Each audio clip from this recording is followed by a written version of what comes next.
ઓમ નમો નારાયણ. હું અરુણાબેન પી ગોસ્વામી સુરતથી તમારું સ્વાગત કરું છું અરુસ કિચનમાં. તો આજે આપણે બનાવશું ચણાનું શાક પનીરવાળું એમ. તો એના હારું આપણે જોઈએ ચણા. તો આપણે 1.5 કપ ચણા રાતે પલાળી દીધા હતા. તો એકદમ સરસ પલળી ગયા છે. અને 3 જેટલી ડુંગળી આપણે આ રીતે સુધારીને લીધી છે. લીલા ધાણા લીધા છે. થોડાક કાજુ ગરમ પાણીમાં પલાળીને લીધા છે. અને આ પનીર, તો આટલું પનીર આપણે લીધું છે.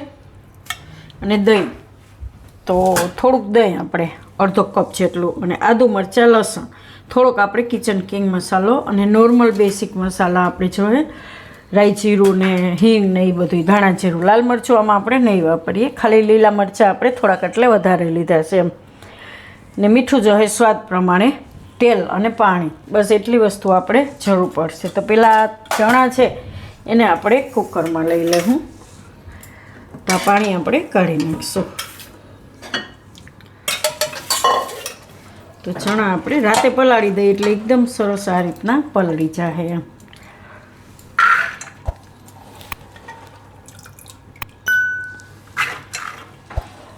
તો બધા ચણા આપણે આમાં લઈ લેવું.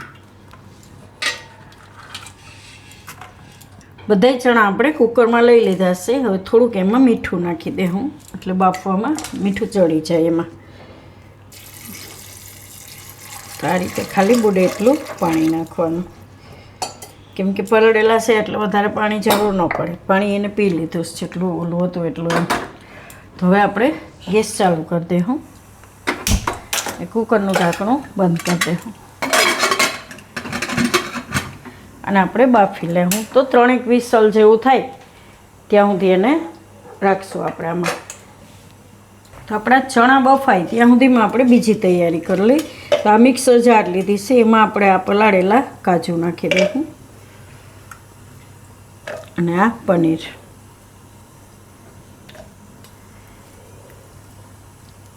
તો શાક બનાવતા થોડુંક પનીર વધ્યું હતું, તો મેં તો આપણે ચણા આ રીતના બનાવી શકીએ એમ. હવે એમાં નાખી દઉં આપણે આ દહીં.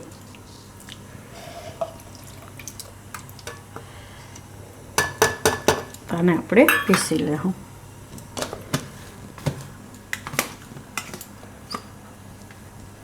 અને આપણે પીસી લીધું સારી રીતનું. તેને બહાર કાઢી લેવું. હવે આ રીતનું આપણે પેસ્ટ બનાવી લેવાની.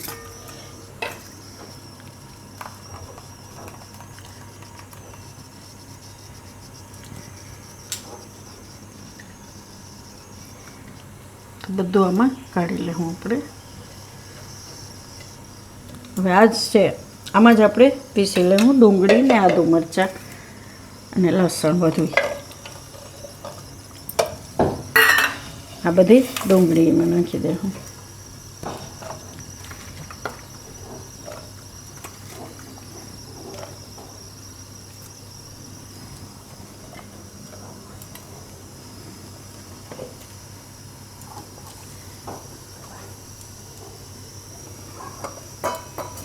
અને પીસી લેવું આપણે.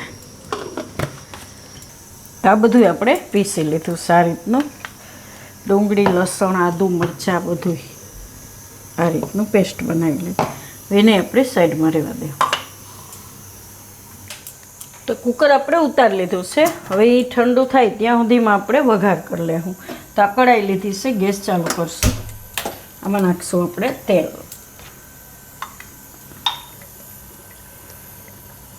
તો 1 મોટા ચમચા જેટલું તેલ નાખવાનું. તેલને ગરમ થવા દેવું. તો તેલ ગરમ થઈ ગયું. એમાં થોડીક રાઈ નાખશું અને જીરું નાખશું.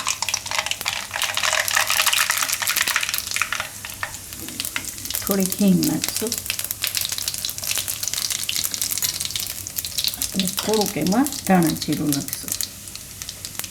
અને આ ડુંગળીની ને પેસ્ટ આપણે જે બનાવી એ નાખી દઈશું.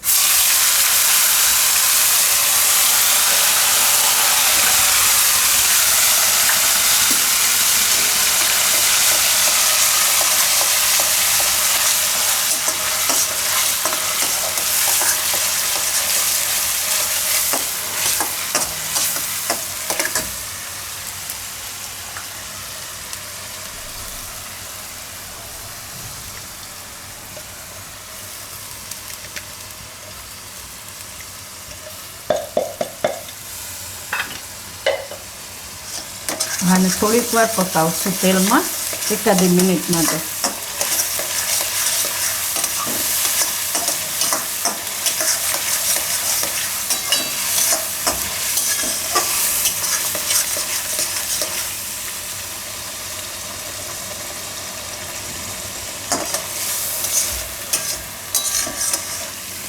આદુ ને લસણ ને મરચાં ને બધું છે આમાં, એટલે થોડીક વાર પકાવી લઈએ, કાચો ટેસ્ટ એનો ન આવે.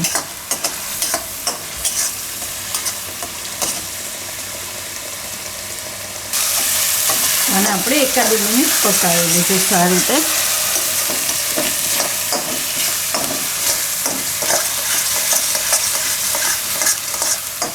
હવે આમાં બીજા મસાલા નાખશું, તો મીઠું સ્વાદ પ્રમાણે, તો ગ્રેવીના માપનું મીઠું નાખવાનું છે આપણે.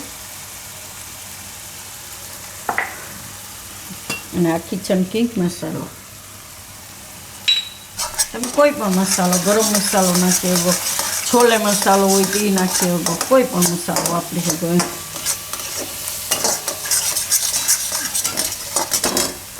હવે આપણે કુકર ખોલીને જોઈ લઈએ. ઠંડુ થઈ ગયું છે.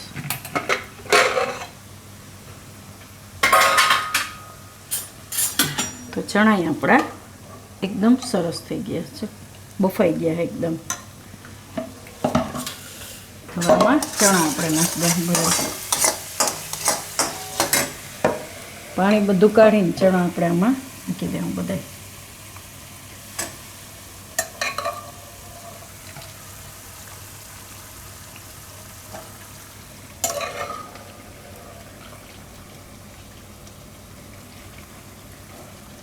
તો ચણા આપણે બધાય નાખી દીધા છે આમાં. હવે મિક્સ કરી લઈશું આમાં મસાલામાં.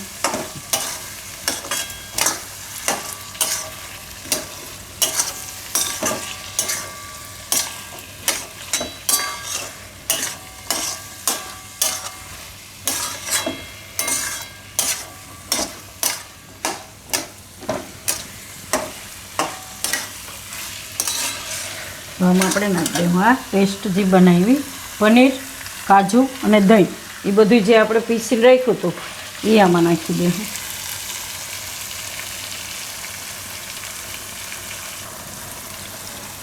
તો આને આપણે આમાં મિક્સ કરી લઈશું.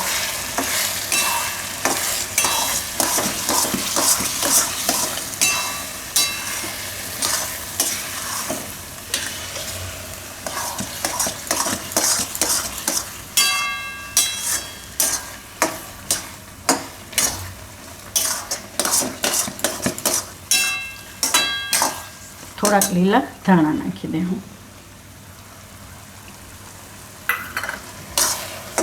અને થોડુંક પાણી નાખશું આપણે. તો આમાં નાખીને થોડુંક રસ બસતું કરશું, તો ભાત ભેગું ખાવામાં મજા આવે અને પરોઠા ભાખરી એ ખાઈ શકો તમે. તો થોડીક વાર આને ઉકાળી લે હું, 2 થી 3 મિનિટ. અને આપણે થોડીક વાર ઉકાળી લીધું છે આ રીતનું. આ રીતની ગ્રેવી જોઈએ આપણે. એકદમ મસ્ત ટેસ્ટ છે આમાં. પનીર છે, દહીં છે અને કાજુને લીધે એકદમ મસ્ત ગ્રેવી ઘાટી થઈ ગઈ છે. તો ગેસ બંધ કરી દે હું, ઉતારી લે હું નીચે.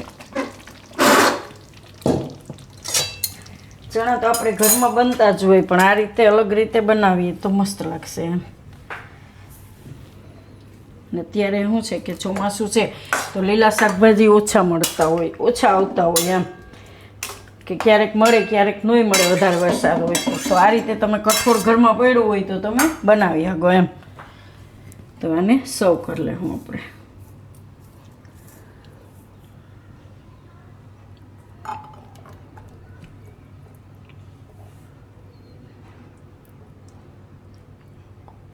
તો ઉપરથી થોડાક આપણે લીલા ધાણા રાખી દેવું, આ રીતનો ફોટો સારો આવે એમ. અને જીરા રાઈસ આયરે તમે ખાવ તો એકદમ મસ્ત લાગશે, અને સાદા ભાત આયરે જેવી રીતે તમને ભાવતું હોય એમ રહે. તો તૈયાર છે આપણું ચણાનું શાક પનીરવાળું એમ. તો જો તમને મારી આ રેસીપી પસંદ આવી હોય તો એને લાઇક કરજો, શેર કરજો અને મારી ચેનલને સબસ્ક્રાઈબ કરજો. અને બેલ આઇકન દબાવવાનું ના ભૂલતા. કમેન્ટ કરીને કહેજો કે તમને કેવું લાગ્યું આ ચણાનું શાક પનીરવાળું.